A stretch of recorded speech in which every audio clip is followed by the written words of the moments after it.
금리는 과거보다 훨씬 중요해진 건 맞아요. 금리가 모든 자산 가격의 중력이라고 얘기도 하거든요.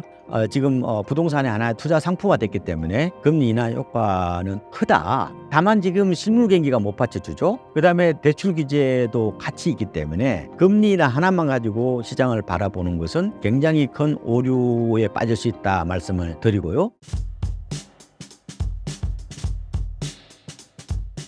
앞으로 금리가 내릴 것이기 때문에 집값이 다시 폭등할 것이라는 분석이 있습니다. 어떻게 생각하시나요? 그거는 이제 과잉 일반화의 오류라고 그러는 거예요. 하나의 팩트를 지나치게 확대하는 오류 가능성이 있다고 봅니다. 왜냐? 한쪽에 대출 규제가 들어오잖아요.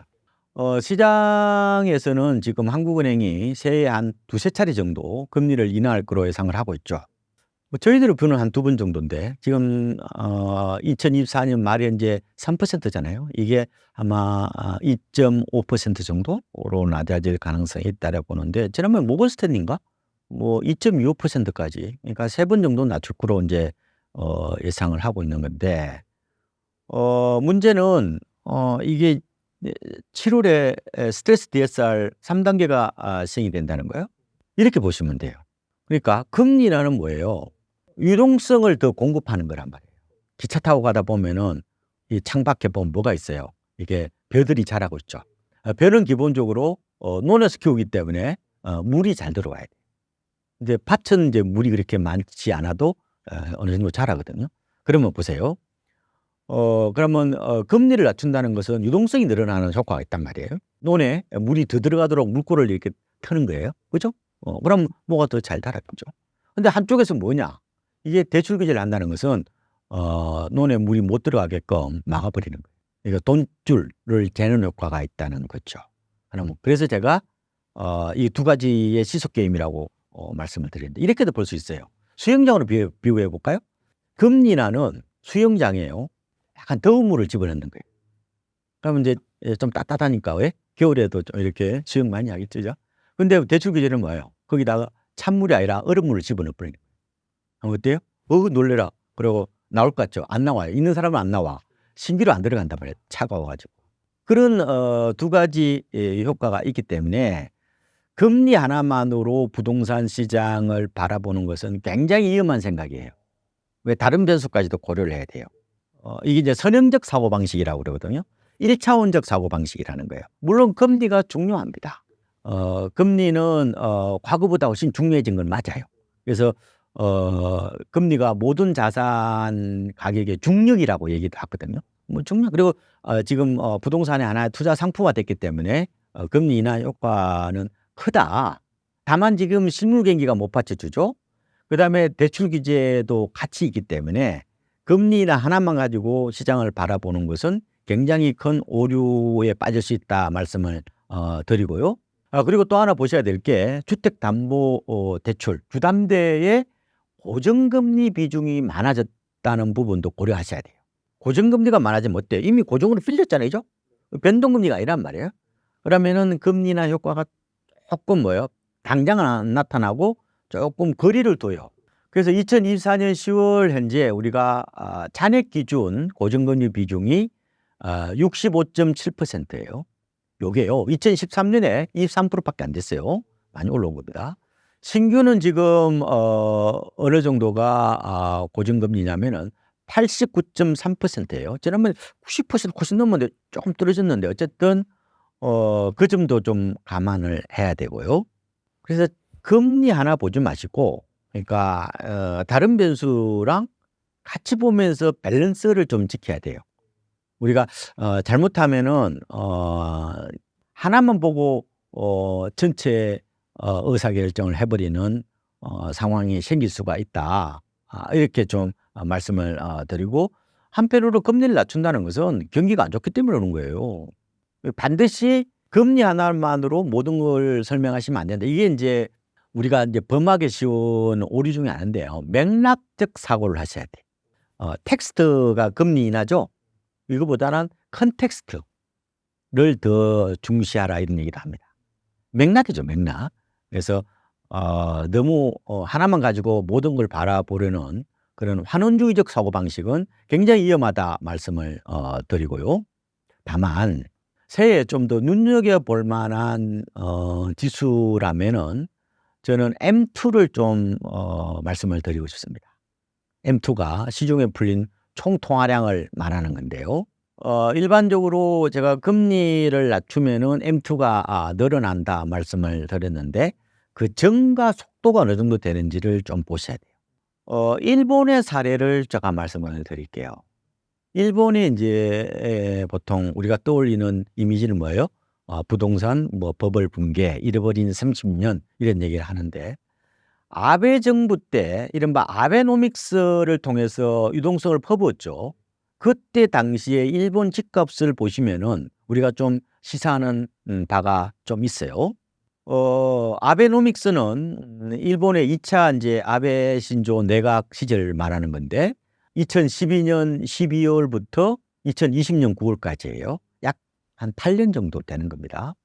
이때 당시에 일본의 M2가 35.3% 정도 늘어났어요.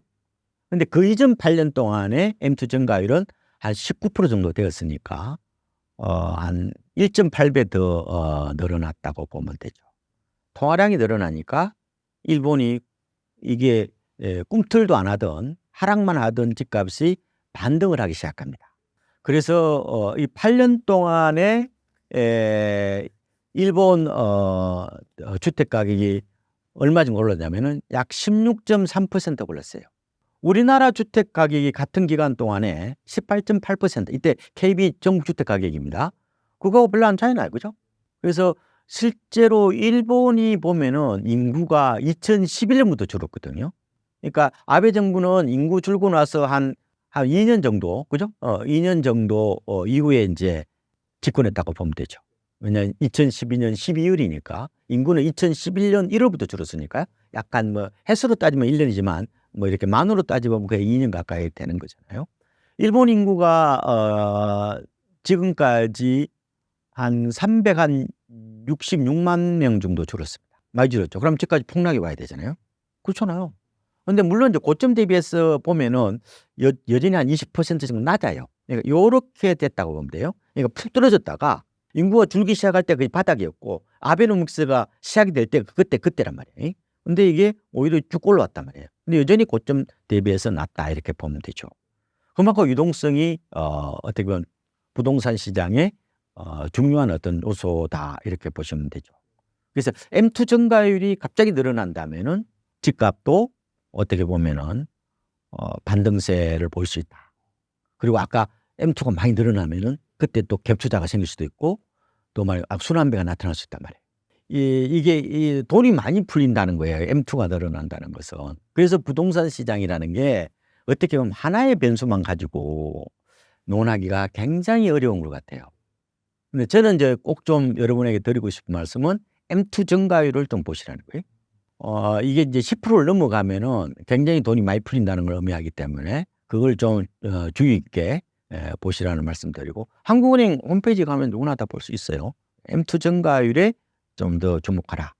그래서 대도시의 뭐 아파트 값이나 이런 거를 얘기할 때 여러 변수를 많이 씁니다. 에만이라고 그래서 뭐 협의 통화도 쓰기도 하고 또 M2 방위 통화를 쓰기도 하고 또 뭐 대출 규제라든지 아니면 기준금리에 따라서 또 보기도 하는데 제가 좀 드리고 싶은 것은 M2의 증가율을 좀 더 보시는 게 좋을 것 같다. 다만 이 변수를 보시더라도 기대치를 조금 낮추는 걸 좀 권해드리고 싶어요. 왜? MZ세대들이 시장의 주역이잖아요. 부동산에 요새 관심이 없어. 이게 변심을 해야 돼요. 지금은 더 자극적이고 좀 황홀한 뭐 어떻게 보면은 이런 약간 성취감? 이게 지금 코인하고 어떻게 보면은 요새 뭐 양자 컴퓨터 뭐 이런 거 있잖아요. 그다음에 뭐 반도체 뭐 이런 쪽으로 뭐 AI 쪽으로 이쪽으로 다 많이 가버려 가지고 옛날 2000 아마 16년 2021년 요때 때처럼 과연 MZ 세대들이 이 아파트 시장으로 몰려올 거냐? 저는 아마 새해에는 당장은 아마 쉽지 않을 것 같아요. M2가 늘어나는 걸 굉장히 이제 좀 주목해 보셔야 되지만 그렇게 MZ 세대들이 아파트 해봐야 뭐 많이 안 오르니까 막 그렇게까지 하나의 뭐 옛날처럼 필수 코스처럼 그렇게 보지도 않을 것 같고, 요새 대학가 가보면 말이야. 대학가 요새요 서클 같은데 갭 투자 서클은 없어요. 요새 별로 활동 안 한다고 하더라고. 저보다 어디를 갔어요? 저 미국적 쪽으로 갔다니까 지금. 그런 트렌드도 우리가 크게 좀 패러다임 같은 느낌이 있어요. 그것도 좀 감안해 보시는 것도 좋을 것 같습니다. 앞으로 공급이 줄어들어 집값이 올라갈 것이라는 예상에 대해선 어떻게 생각하시나요? 이 공급 부족 불안 심리죠. 요거 때문에 안 빠지는 거예요. 덜 빠지는 거라고. 근데 이제 공급 부족 불안 심리는 제가 보면은 시장이 침체기 때는 잠복해 있습니다. 그리고 이 화랑기나 회복기 초입에 한꺼번에 반영돼 버려요. 우리가 지난해 3월부터 거래가 꿈틀거리기 시작했고 7월에 가서 거의 9천 건 넘었잖아요. 서울 아파트 거래 건수가. 이거는 뭐냐면은 공급 부족 불안 심리가 폭발한 겁니다. 근데 어쨌든 간에 부동산 114를 보면은 2025년 전국 아파트 입주 물량이 한 26만 4천 가구 정도가 되는데 이게 전년보다 10만 가구 줄어요. 이게 언제까지 이어지냐? 이게 2028년가도 입주가 별로 없어요. 공급 감은 공급 절벽인데, 근데 그거는 모든 시점에 반영되는 게 아니라고요. 만약에 거시경제가 안 좋잖아요. 그다음에 이게 환율이 높죠. 이렇게 돼버리면은 그거는 반영이 안 될 수가 있습니다. 나중에 반영될 수도 있단 말이에요, 이게. 근데 공급 부족이라는 것도 있지만 대출 규제가 또 있고 또 실물 경기 침체 또 환율이나 뭐 이런 금융시장 불안 이런 게 다 맞물려 있단 말이에요. 그래서 이거 공급 하나만 바라보면은 이것도 또한 한쪽만 바라보는 측면이 있다 이거예요. 아니면 공급 만능론자가 돼버려야 돼요. 오히려 입주가 없었을 때 집값이 폭락한 경우도 많아요. 우리가 2012년에 하우스부 사태 일어났을 때 그때 전국적으로 아파트 입주 물량이 18만 가구가 안 됐단 말이에요. 새해는 얼마 정도 돼요? 26만 가구 되잖아요. 뭐 그럼 그때보다 많네요, 그러면. 그러니까 너무 하나의 변수를 절대화시키는 만큼 어떻게 보면은 이른바 단순 도식만큼 무서운 게 없다는 거예요. 만약에요, 지금 이 논리잖아요. 뭐 입주 물량이 없으니까 전세값이 오를 거다. 전세값이 올라가면은 결국 이제 갭 투자가 늘어나고 매매가를 밀어올릴 거다 이런 얘기 하는데 그렇게 되기는 녹록지가 않아요. 첫 번째를 보면은 지금 전세가 비율이 서울 기준으로 아파트 전세가 비율이 이제 54%잖아요. 60% 넘어서야 돼. 그래야 이게 갭 투자가 좀 늘어날 수 있어요. 아직은 밀어올리는 힘이 약합니다. 그런데 이제 새해에 이제 전세 가격이 아마 매매 가격보다 좀 더 상대적 강세를 띨 거다 이런 얘기가 대체적인 의견이잖아요. 그거는 입주 물량이 줄어들죠. 왜냐하면 전세는 투기적 수요가 없기 때문에 대부분이 그 공급 물량에 즉각적으로 반영하는 특성이 있습니다. 그리고 이제 집안 사고 전세로 눌러앉을 수도 있죠. 그리고 전세 대출은 뭐예요? 다 변동금리예요. 그럼 금리가 낮아지면 어떻게 돼요? 그러면 고가 전세를 소비할 수 있는 유효 수요가 늘어나는 걸 말하는 거죠.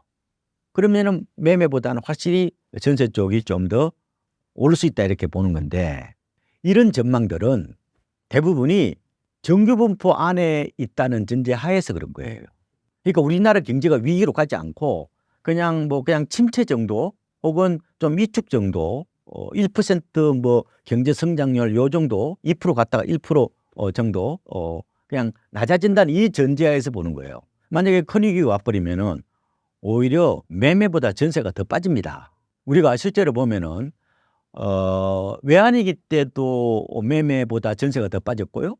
글로벌 금융위기 때도 매매보다 전세가 더 빠졌고요.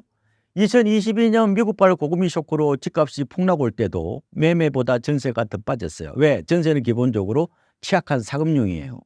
금융이라고요, 금융. 그래서 항상 이거를 어떤 팩트들을 과거의 경험치를 그대로 도입시키는 것만큼 위험한 게 없어요. 상황이 달라지면은 부동산 시장 흐름도 달라지는 거예요. 그러면은 우리가 조금 더 매매보다 조금 강세를 띈다는 거지 이게 전세값이 폭등하느냐? 아니란 말이에요. 왜? 보세요. 이 참 전세 시장을 연구할 때는 항상 그 당시 처한 상황을 보고 해야 되는데 만약에요. 전체 거래가 없단 말이에요. 그렇죠? 거래가 침체되면은 이사 가는 사람이 없을 거 아니에요, 그러면. 그럼 전세를 누가 찾아요? 전체 부동산 경기로 볼 거냐? 아니면은 매매하고 전세 간의 역학관계로 볼 거냐? 그럴 수 있잖아요. 집 안 사고 전세로 살면은 당연히 전세값은 더 오르겠죠. 근데 그게 아니라 전체 거래가 안 된다든지 아니면은 위기가 와버리면은 오히려 전세값이 오르는 게 아니라 더 빠질 수도 있기 때문에 너무 단도직입적으로 얘기하지 말고 지금은 좀 열어놓고 얘기를 해보자. 극단값이 나타나 버리면은 전혀 엉뚱한 방향으로 가버린다는 거예요.